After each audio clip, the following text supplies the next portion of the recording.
Well, hello, everybody, and welcome to the Kveik Yeast panel on the Canadian Brewing Awards conference online here. My name is Joe Weeb, and I'm coming to you live from Victoria, BC, virtually, of course. And we've got a couple of great guests on this panel today, and I'm really excited to get started on it. So I'm just going to introduce them, and then we'll get going. So first of all, we've got Avi Shevitz, who has a master's degree in food science and technology from Oregon State University.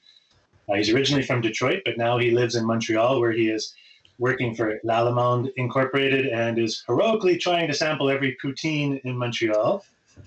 His background includes industrial chemistry, biochemistry, fermentation, microbiology, and traditional beer production technology. Hi, Avi.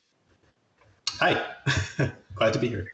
Yeah, great. And then we've got Stefan Turcotte, also here in Victoria, although we're not in the same room. He's the co-founder and head brewer at Ile Sauvage Brewing here in Victoria, which opened in 2018.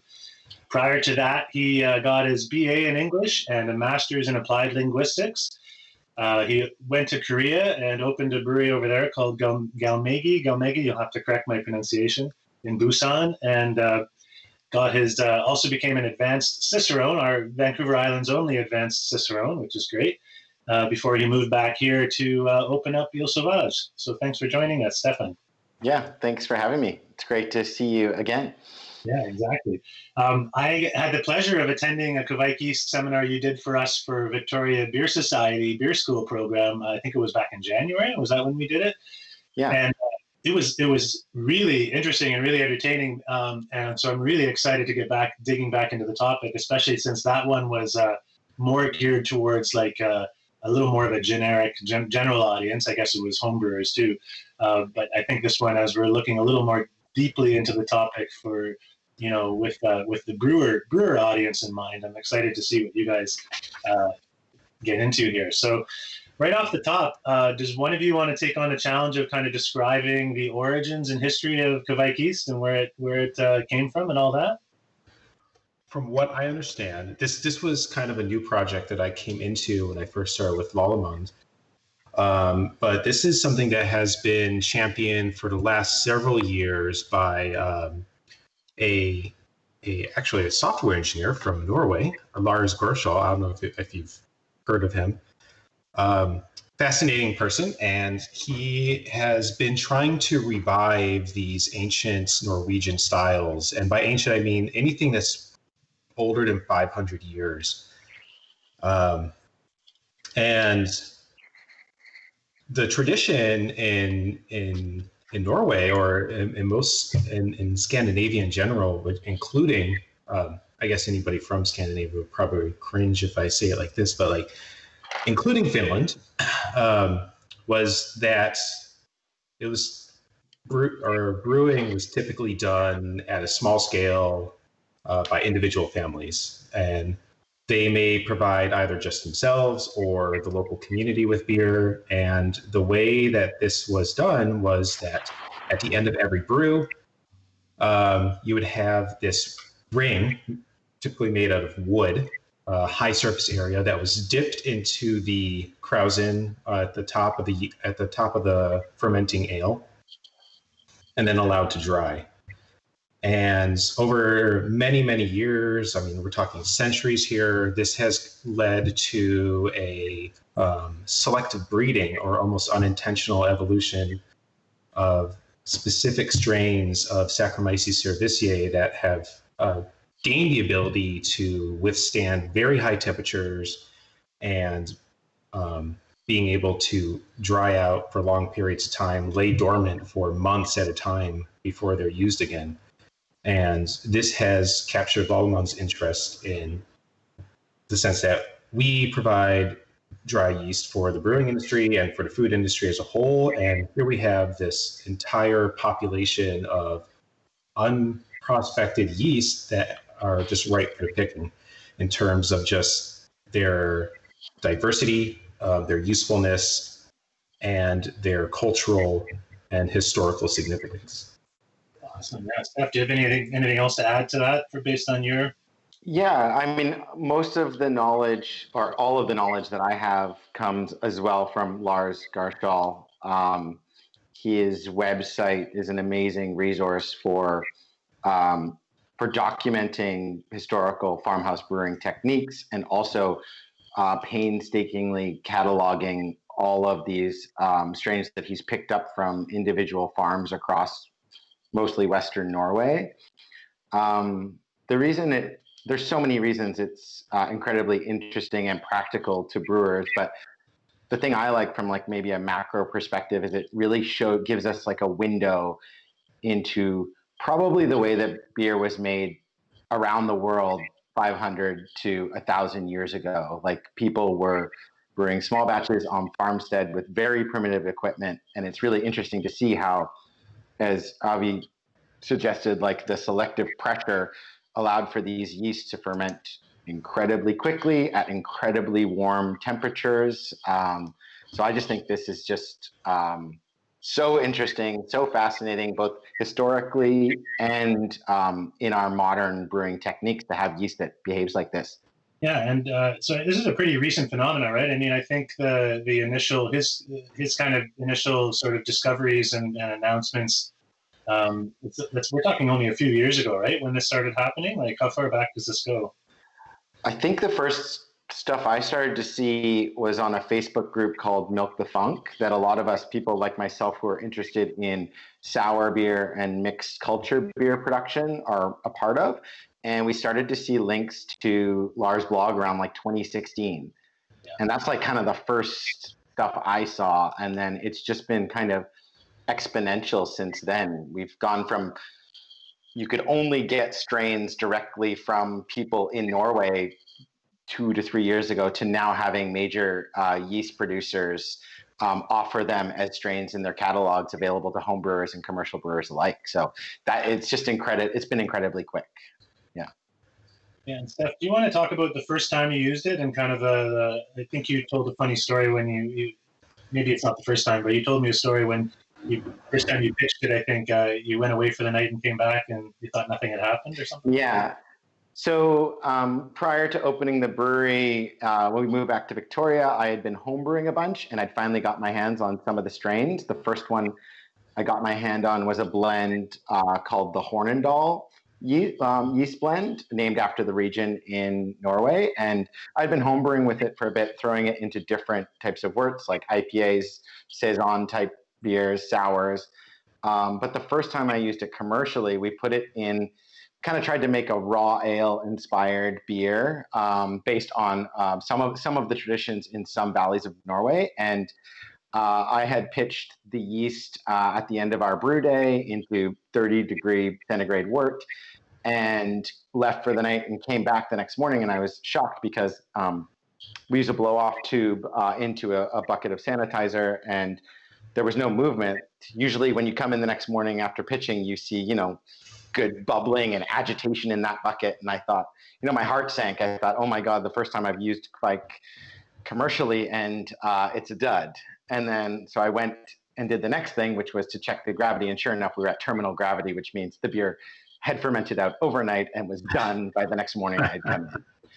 So that was a huge shock. I had never encountered a yeast like that.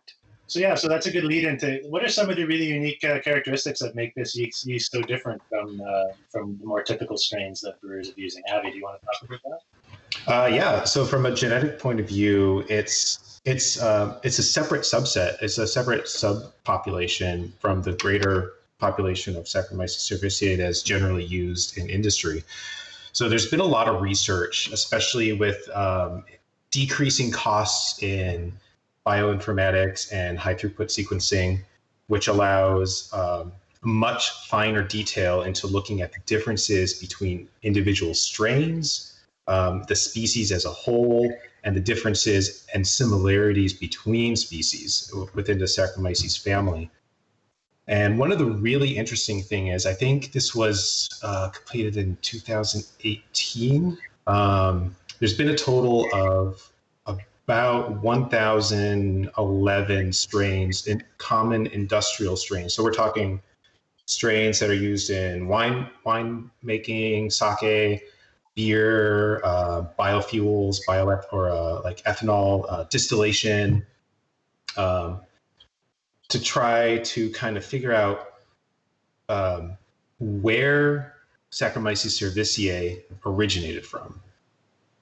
And through this, this has provided actually a pretty powerful map, kind of a geographic or geomapping, so to speak, of gene flow.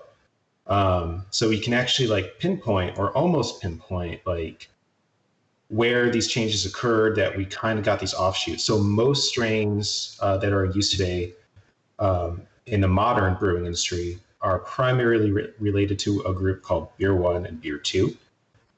And those mostly originated in the UK and Germany, which isn't too surprising given modern beer culture. But the Kveik strains, or as we call them, seem to be a completely divergent family in and of itself, which is super fascinating because this means that there's probably some unique genes that we don't really see in modern brewing strains. And this could lead to new flavor applications, biotransformative abilities, temperature tolerances, and flocculation ability. And what we see with a lot of these Kveik strains is that they are optimized for much higher temperatures than what you would normally see in brewing applications. So we tend to find that their optimum operational temperatures or fermentation temperatures are about 35 to 40 degrees, with zero off flavor production, which is astounding. Like typically when you're brewing at non-optimal temperatures, you'll get weird off flavors, like, you know, some gross esters that you don't really want in there, or maybe some fatty acids.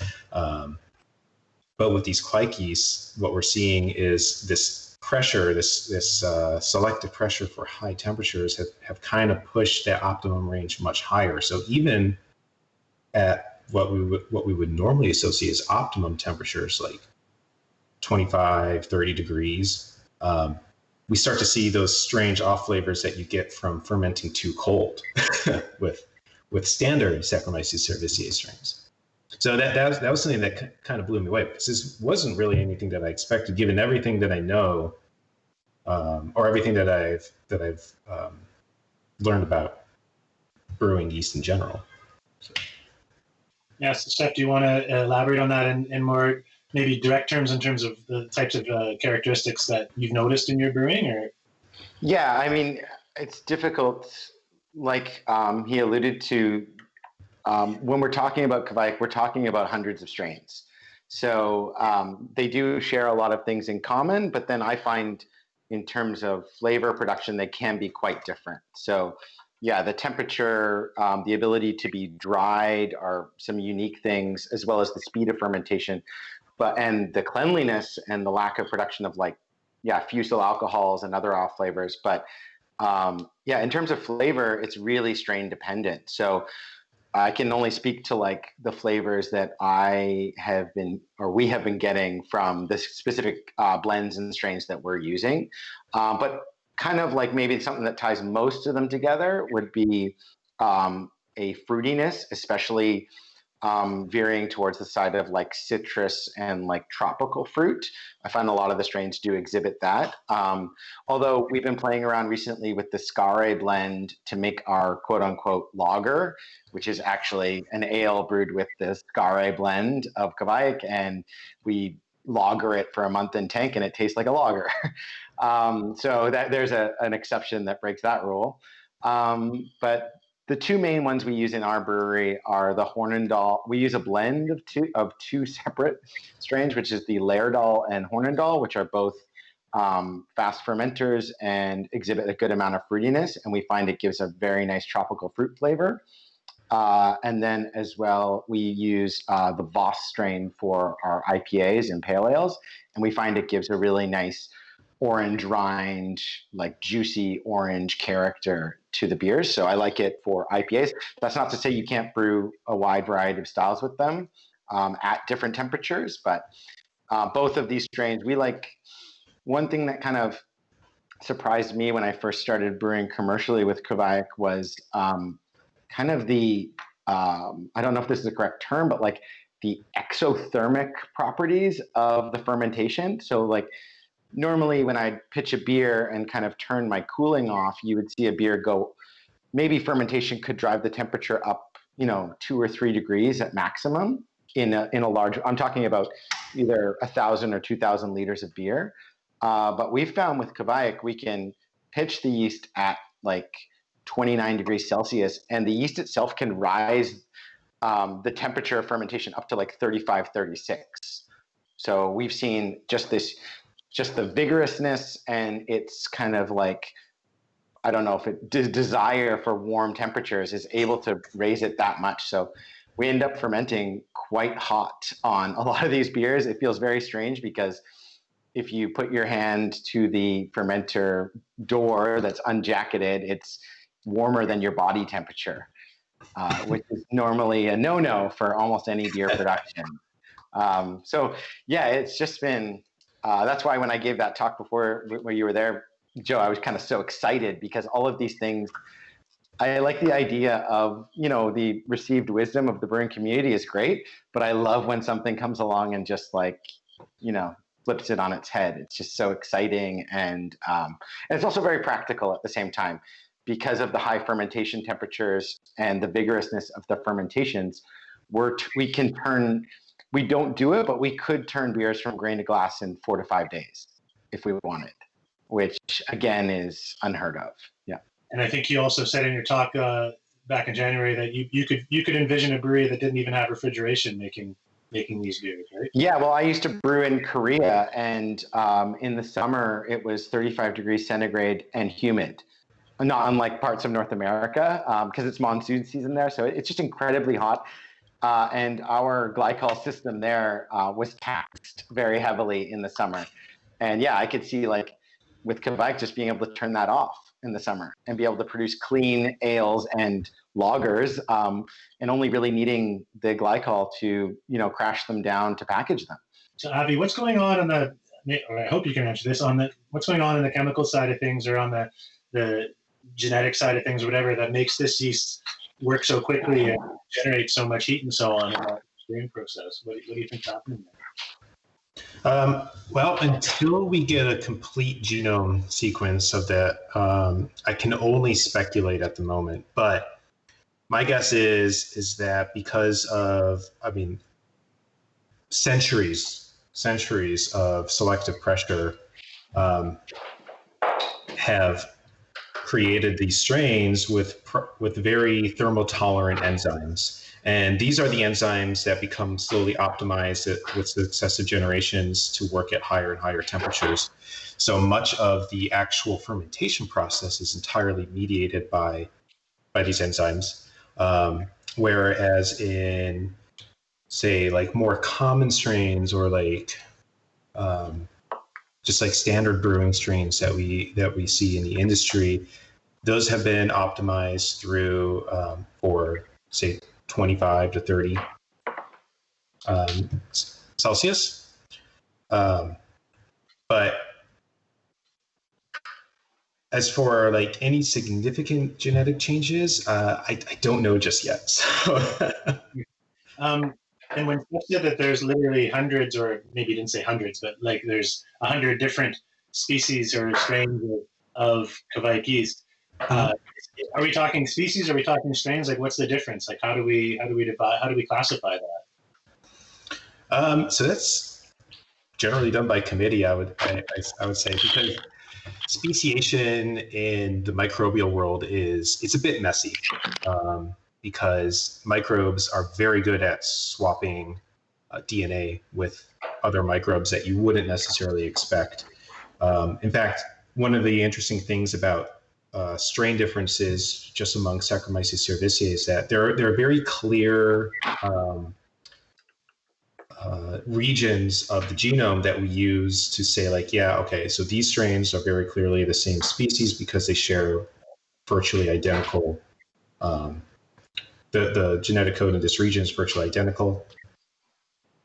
But the remainder of the DNA could differ by as much as 20% of genetic material. Like, to put that into perspective, the genetic variation between humans and chimpanzees is about 2.5%.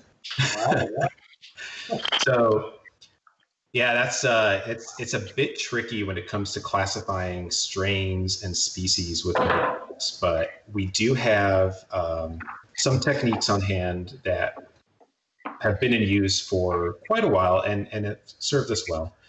So we can confidently say that these are Saccharomyces cerevisiae, but we can also tell that they diverged from the primary lineages that produce most of our workhorse strains a long time ago, and almost to like not quite to the extent of complete speciation, but to the extent that these are we could categorize these as like a new group for the most part, which is really fascinating.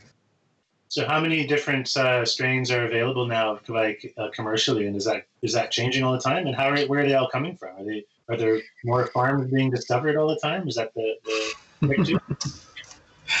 So I think right now, pretty much it's just relying on harvesting from local homebrewers and maybe commercial examples from Norway. And we look for very specific genetic traits in specific regions that we can cheaply and quickly, and this goes for the industry as a whole, but cheaply and quickly kind of sequence these regions to be able to tell whether or not we can classify them as separate strains. And then we have to go through the arduous process of actually cataloging them, and then what's the word I'm looking for? Like determining what what their phenotype differences are. So whether or not they produce different flavors than others, because we see that's kind of how we determine the differences between strains. Brewing strains is whether or not they give off more, say, flowery aroma versus stone fruit versus apple-like aroma, and all that comes down to their genetics, and that could vary as much as different number of copies of the same genes, deletions of certain genes. So in terms of the quantity of strains, I actually don't know. We work with like about 19, 20 different strains that we can classify. And I think on the market, and correct me if I'm wrong, but I think there's like 12 currently out that I know of, provided by many different yeast suppliers throughout the world. Yeah, I mean, they've slowly, I think the yeast companies are slowly bringing on certain strains as like full-time strains. One of the cool things that in Canada that's been done at Escarpment is they've got this Kveik ring, they call it, where they're releasing a new strain of Kveik every month available to homebrewers, so you can get your hands on it that way. There's also a guy in Norway who will ship it to you in North America if you pay the shipping and a cost for the yeast, but he'll ship little vials. I have a friend in Seattle who's got a large collection of vials shipped direct from Norway. So where there's a will, there's a way. I think there's probably, you could probably get your hands on at least maybe 100 separate strains. And also with Kveik, it's a little bit interesting because the way they're distributed is some of them are distributed from Norway. They usually come as mixed culture. So it's usually a blend of two ale strains, like two Saccharomyces cerevisiae in there, as well as some lactic acid producing bacteria, typically lactobacillus. So they kind of come as mixed culture, and when the yeast companies get their hands on them, sometimes they can release them as the pure mixed culture, or they can kind of isolate one of the Saccharomyces strains from there and release it as a single strain available. Some of them, so when you buy them, that's something that to keep in mind. Some of them can come as mixed culture and some can come as single strain. And that's usually provided on the yeast company's website or from the source. Yeah.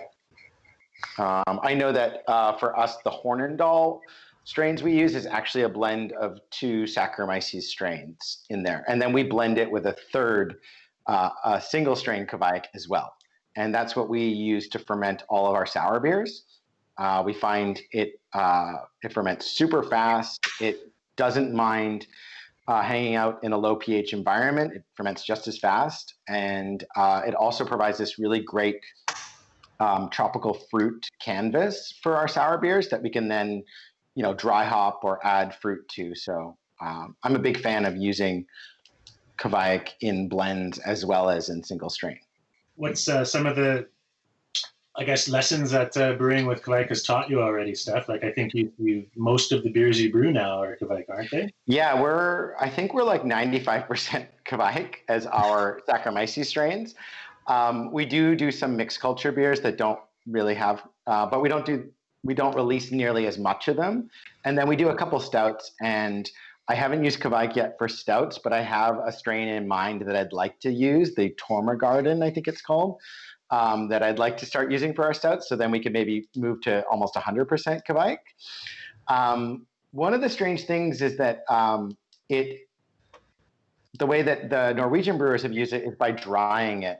So you can either use the Kveik ring that they dip into the top of the fermentation to collect the yeast and let it dry in open air, or another way is to take some of the slurry, put it on a baking sheet and dry it. This makes sense for smaller scale beer production, but in a commercial environment, we don't really want to get like a pizza oven going to, dry off a giant chunk of slurry from the bottom of our tank. So we've been treating it like ale strains, where we're bottom cropping. So we're taking from the yeast from the bottom of the fermenter and we're storing it in yeast brinks. And it actually has worked quite well. We haven't seen any kind of detrimental effects, even though, like I said, it's been designed to be dried, or it's able to be dried. It still works well being cropped from the bottom and then repitched to subsequent batches. One of the other things about Kveik that's interesting is the low pitching rates. And people, if you read reports online, like what you would typically pitch to an ale, you can pitch as little as 25% of your yeast mass or cell count to batches and have them ferment normally, which is pretty crazy. We don't do that at the brewery. We typically pitch about 75% of what we normally would pitch to ales, and to no ill effect. We love the reliability of it, the way we're treating it like a regular ale yeast. Abby, do you have anything to contribute to that, like about overpitching, underpitching, that kind of thing? There's definitely something that we have been looking at in the lab, because one thing that we've learned is that, underpitching is generally the way to go when it comes to Kveik, because that way you kind of maximize those flavors that you get. And even though you won't end up with a whole lot, or any off flavors that I've been able to detect in lab scale fermentations, you can really kind of help boost that hop aroma or the hop flavor by underpitching. And from what I can deduce is that it's kind of behaving in the same way that a standard Saccharomyces cerevisiae strain will behave when you underpitch it. So you do get those ester productions, and I'm also beginning to suspect that you may get like higher enzyme production. So a lot of these yeasts will produce these beta-glucosidases or beta-lyases, which are two different families of enzymes that perform different functions, where they'll cleave either sulfur bonds or carbon-carbon bonds. And the idea behind this, or at least a hypothesis, is that with higher activity, you end up with, or with higher activity of these enzymes, you end up freeing more of these precursor compounds from hop material, or even from malt material. And these compounds become volatile, and then now they're available for humans to smell and taste them.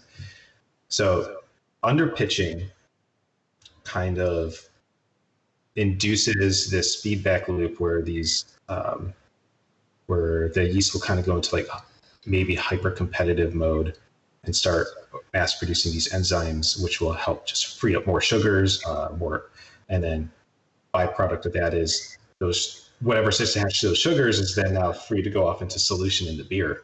I mean, I'm not a scientist, but that makes sense to me, given how it describes it as being so aggressive to be able to ferment, in a single night or something. That sounds like it makes perfect sense. This idea of the competition kind of creating that. Right? So, cool. And I would say, like, one of the things that he touched on right there is that we see like awesome attenuation in our beers, like with using blends and single strains. Like we're seeing, like typically in our sours and IPAs, 85 to 86% apparent attenuation in 2 days. So it's not like it stalls out with still lots of remaining sugar. Like we're getting complete fermentation to a great degree in that little amount of time. And practically speaking, in a brewery, that I like about the underpitching is I don't typically do it when we're cropping and repitching to another batch. But one of the ways that it almost feels like cheating is that I can go from a homebrew smack pack of yeast to 10 or 20 hectoliters of beer in 1 day. So when you're propagating the yeast, I don't need to keep a large amount on hand. I literally only need a smack pack, because what I do is I take the smack pack, put it into a 2-liter starter wort on an Erlenmeyer flask on a stir plate. 4 hours later, that is ready to go into another starter wort of about 50 liters. And then the next morning, that's ready to go into beer. So like if I forget to have yeast on hand or something, or a commercial pitch of yeast, I can grow up in about 24 hours from 100 mils of yeast slurry to my pitch for 20 hectoliters of beer, which is great for lazy brewers like myself. Yeah. Pretty cost effective too. Yeah. It is cost effective. I hate to say it. We have a yeast company on air, but like that is one of the advantages is that you can start from minimal amount of yeast. Yeah. Well, I'm sure Abby can figure out a way to explain why it would be better to use the commercial. Consistency is key. Yes. Exactly. Yeah. Steph, what are some? You described making lagers with Kveik yeast. So, is there something for brewers who might be surprised to hear that, or might want to try it themselves? What would you want to talk about that process, about that method? Yeah. So, the way we make our one beer as a lager with Kveik. It's the Skare blend, like I mentioned earlier. We treat the beer. I've heard reports of people online fermenting it at super warm temperatures, like 30 plus. We tend to keep it a bit lower just to try and get the yeast, like try and keep the fermentation as clean as possible. So we ferment it as our lowest primary fermentation temperature for Kveik. We ferment it at around 18 centigrade, and then we let it free rise. After that, it only gets up to about 24. And once we're at terminal gravity, I give it a couple of days, and then we lager it in tank for about a month while dropping yeast out of the bottom. Our experience with the Skare blend is it gives a very nice malt flavor. So if you use a great quality Pilsner malt, you'll get that lager-like malt flavor. But it does add this kind of hint of fruitiness. So it gives that little bit more something slightly different than regular lagers. We just got our hands on, but I haven't tried yet. There's a new isolate from the Skare blend that is just the cleaner of the yeast that might be the best to use if you want just like the cleanest lager possible using Kveik. So, and we love it. Like it's a beer, the beer we make with Skare, it's just our everyday drinker. We love that we're able to make a lager without having to use lager yeast. Yeah. What do you think of that, Abby? Is that have you heard other stories of breweries doing lagers with that yeast? I have actually, and that's what I really love about talking with brewers is I often get questions about novel applications that I never really thought of before. So when somebody first pitched the idea to me a couple months back, or several months back at this point, of using Kveik or using our Voss strain as a lager yeast, I kind of blanched at the idea because I'm thinking No, like you couldn't use lagering temperatures because then you'd start to get all kinds of off flavors that would not complement the lager style. But they wanted to do it at 40 degrees. So, so I'm like, yeah, we could give it a try. We could do some trials, get some Pilsner malt. And to be safe, we did some ferments at like around 35, 38. And we had some really interesting, really good tasting results. So I was very impressed. So, I mean, we kind of rely a lot on brewers to come to us with ideas for things that we might not have thought of. So, I mean, I'm all about if somebody wants to try something crazy, like go for it, because that'll give us more ideas to try to work out in the lab, and it'll give us a better way to approach future applications with new strains. Yeah. So I'm interested, Avi. You said you described, doing a trial run. Do you guys have a little brewery there at Lallemande, or do you just do it? Well, I can't go too much into it, but we use the European Brewing Convention standards for our laboratory trials. So we have a bank of about 30 EBC tubes, European Brewing Convention tubes, which are meant to mimic modern cylindroconical flasks, but their capacity is about 2 liters each. So you get like the height, and you get that hydrostatic pressure, and they're very finely temperature controlled, so we can make sure that everything is occurring at a thermostable environment. And yeah, we will also design mashes that we do in the lab alongside using a standard wort recipe that we use for our consistent trials in our QC QA. Oh.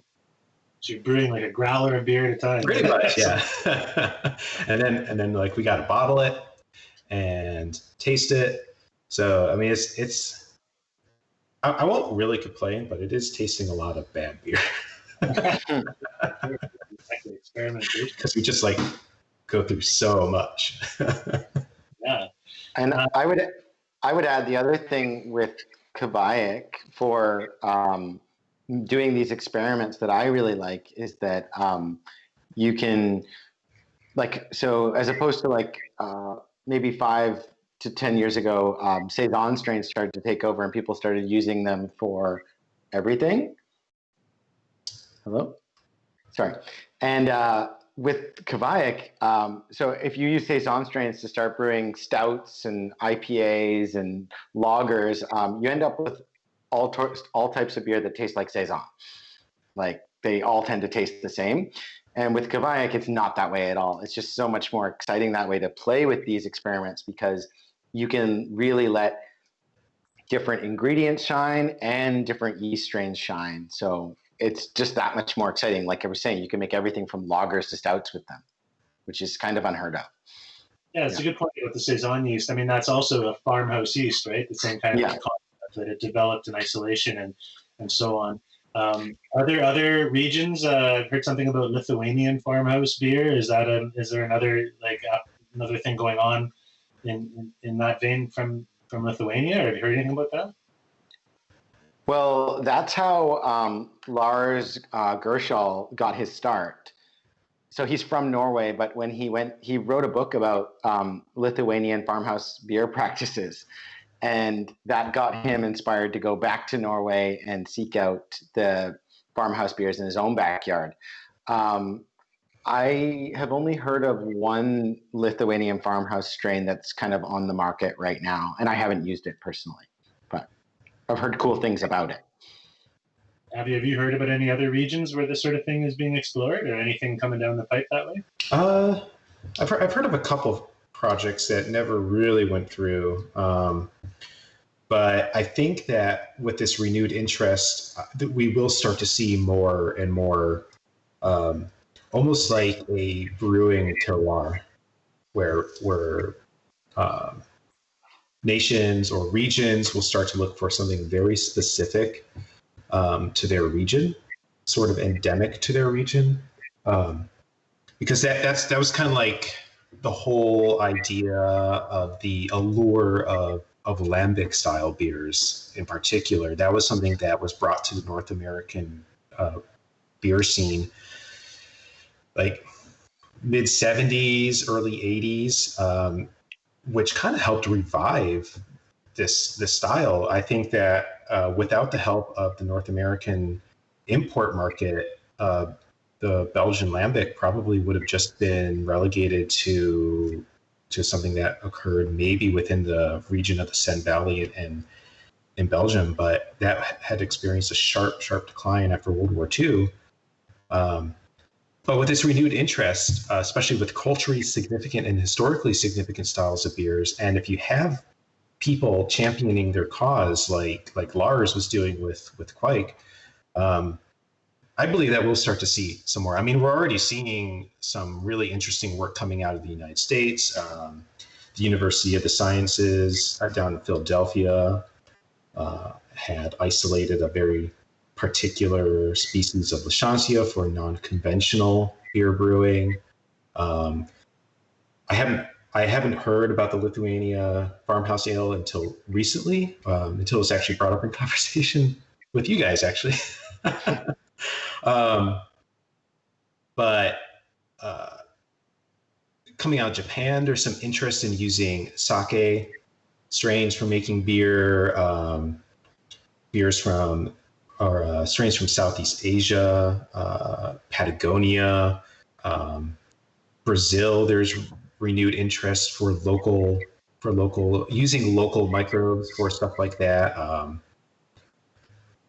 So I think that if not now, we're definitely going to start seeing a boom within the next 5 years of and we're at the right point in time too, because we can be very scientific about it, right? Because we can get right down to the genome cheaply, efficiently. So. Is that the term bioprospecting? Is that what you're talking about? Yes. So that's one of my favorite things. Because in terms of bioprospecting, specifically what we're looking for, this could be used for creating new strains. I think that we're also going to start seeing a boom in genetically modified brewing strains as well, as those gain more acceptance, because then we'll be able to pinpoint exactly what you're looking for in a strain and kind of build a custom strain based on that, using very specific genes and very accurate tools. This might be slightly off topic, but when you mentioned Patagonia and South America, I thought a few years ago I read that they determined that lager yeast, like German lager yeast, originated somehow in South America. Am I off the mark? Do you know about that? No, it's actually pretty close. So the lager yeast is Saccharomyces pastorianus, which is actually a hybrid between Saccharomyces cerevisiae and what was up until I think 2008, 2009, an unknown parent strain. So I believe that it has been determined that it was Saccharomyces eubayanus, which is native to Patagonia, hybridized with Saccharomyces cerevisiae somehow in the lagering caves of Germany about 500 years ago. Yeah, which led to the modern. I mean, it's somehow, well, not somehow, but I mean, lagers makes up 92% of the beer consumed in the world today, or 92% of the beer produced. So it's quite a fascinating story about how that was figured out. So I guess it proves that the Vikings traveled all the way around the world, right? They must have. Yeah. I thought it was 1421 in the Chinese, but yeah. There you go. It could be. Maybe how did they get to Germany? Jeez, this is complicated. Yeah. Marco Polo. I'm kind of running out of topics on my list, but Steph, I feel like you might have some other things that you want to mention that you can think of from your brewery that on a practical level, or any other ideas you want to share? Yeah, the last thing that I wanted to mention, if I'm sure there's going to be commercial brewers watching this, was that from what I've read online and our experience, Kveik strains tend to need quite a lot of yeast nutrient. So we over add yeast nutrient. We actually use, I'm not sure if I can mention companies or not. I'm going to say yes. Okay, yeah, sorry. We use these Gusmer Micro Elements tablets. It's like a blend. It's a proprietary blend of different vitamins, nutrients, and amino acids, and they come in these really convenient pucks. And you throw them into the last 10 minutes of the boil. And so what we do for our Kveik strains is over pitch that to the wort. So we put like a 10-barrel pitch into only 10 hectoliters of wort, and that has worked really, really well. The other thing is that Kveiks tend to need a good amount of oxygen, so we make sure that our oxygen levels going in at knockout to the tank are also very high. It's one thing you can't really skimp on, I don't think, is the yeast nutrient and the oxygen when brewing with Kveik. Maybe he can speak to more of the technical reasons as why. This is just our experience. So if you're going to use Kveik, you need to be adding the right amount of oxygen, and I think you need to be adding yeast nutrient as well. Abby, does that make sense according to your thinking as well? I mean, given the vigorousness of these fermentations, it does not surprise me. Since I primarily work with dry yeast, the dry yeast is very, very good at storing nutrients. So typically everything should be there. It doesn't really matter where you get your dry yeast from. It's just the very nature of the act of drying that the yeast will start like over consuming and over producing specific molecules required to kind of wake up from their stasis. And we found that with most of these dry yeast, like even with zero nutrients added, they'll still kind of maintain normal metabolic activity. They might not necessarily reproduce or divide if left in a nutrient poor environment, but they'll survive and they'll thrive like once they get into a nutrient rich environment. So I'm assuming that Stefan, when you're pitching, you're probably pitching from a slurry, right? Yes, we are. We pitch exclusively from slurry. Yeah. Yeah, and I mean, given a 12-hour fermentation to terminal with that one beer, like, yeah, it wouldn't surprise me that there are nutrient hogs. That is a low gravity raw Berliner Weiss, though. So we don't get that kind of turnaround with higher gravity beers. Oh, so not like 18 Plato to 2 in one night. No. Yeah. Because that would be amazing. Yeah. Well, Abby, do you have a favorite Kveik strain that you like when you go out sampling the beers in Montreal? Or I assume the breweries there are using it too. So yeah. So pretty much, it's mostly Voss and Hornindal that I've noticed. Those seem to be the two popular strains, at least in this part of Canada. And I think it's just because those are the two that are most widely available, because we have Escarpment Labs will provide that. And they do have a track, right? Those two strains have a track record of just being very good, very robust, and very versatile in terms of what you could do with them. And have you do you see any new ones coming down the pipe that you're excited about, or anything else like that? Yeah, I can't talk too much about those, but just the act of profiling them and going through iterations of different fermentations. There is just, and this goes back into bioprospecting, there is just such a huge diversity between these strains that I feel like we'll be able to have a strain or that brewers will be able to find a strain for everything with these yeasts. Some are better performers than others, but it's just kind of like you can mix and match them, figure out what you want. So I'm really excited to keep on doing this, because like I want to see what else is out there, and we're only working with a very small fraction of what could potentially be available. How about you, Steph? Do you have a future beer you want to make with Kveik you haven't tried yet? You mentioned stout, right? Yeah, and for the stout, there's that strain called Tomod Garden that is supposed to do well in dark worts that produces some like deep cherry flavors. So you could see how that would go quite well in a stout. I haven't used it yet. And then the other one I was excited about was the isolate from the Skare that's called Crispy, which alludes to Crispy Boys, which is a modern term describing lagers that I'm a big fan of. That's how we describe our imposter, is a crispy boy. And then my favorite overall for IPAs is Voss, like I said, and then for other styles would be Laerdal. It just produces this really nice tropical aroma and flavor in the wort.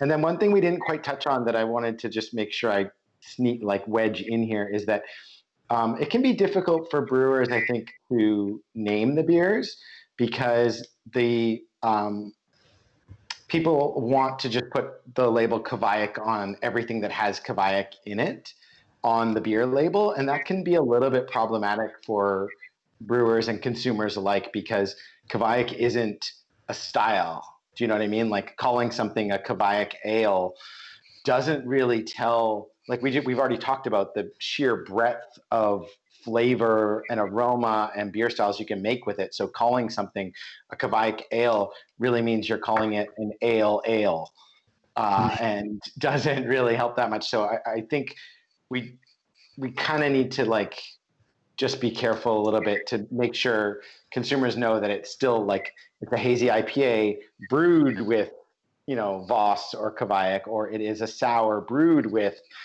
Kveik, and it's not really a Kveik sour because Kveik is just yeast, and we're lucky to finally get our hands on these yeasts because you wouldn't call, like for example, California Ale, you wouldn't call it a California Ale IPA just because it's brewed with that yeast. We still need to like delineate that this is the style, but we are using it with Kveik. So yeah, that was the one thing I wanted to touch on. Yeah, thanks. I appreciate it. I'm glad you did that because it's a really good point. I mean, I think back to, I remember hearing that, I've heard of pale ales brewed with alt beer yeast and all kinds of things like that. Depends on the brewery, right? You find the yeast that works perfectly for you to get that flavor profile you want of the style of beer you're trying to make, right? So yeah, exactly. Yeah, like when we Go ahead. When we make our Pilsner, we use Superior Pilsner malt. We use all noble hops, and we use a water chemistry with water additions that mimic the water. So we kind of do everything we can to get it as close, and it just so happens that it's brewed with Kveik. Well, have you any final thoughts as we finish this off that we haven't touched on then? No, I think we did a good job covering everything. I'm just really excited to see where this goes, especially since it really seems to be taking off within the North American craft beer scene, which is just it's just great to see because it's really brought attention to these historical brewing styles, and I would love to see more of that. Not just with the Norwegian farmhouse ales, but with ancient styles, more moving into the Lithuanian brewing scene and their history, or moving even further east, going to Africa and China and Southeast Asia. So there's a whole world out there, a whole microbial world out there that's just waiting to be explored. Sounds good. Steph, unless you have anything else you want to add, I think we've covered a good range of territory here. Yeah, I feel incredibly blessed and excited that I get to be a brewer in this time where it's like I can barely keep up with the new strains that are coming out every week. And every time I read about them, I'm excited to try another new one. That's why I used to do a bit of bioprospecting myself, but now I have no need because there's just so much good yeast available to brewers, and especially in the Kveik family. I'm kind of excited to sort of have a 100% Kveik brewery at this time. Yeah. Well, that's great. Okay, well, thanks very much again to Abby and to Stefan for joining us here on this panel today. And yeah, it's been a really good discussion. Cheers.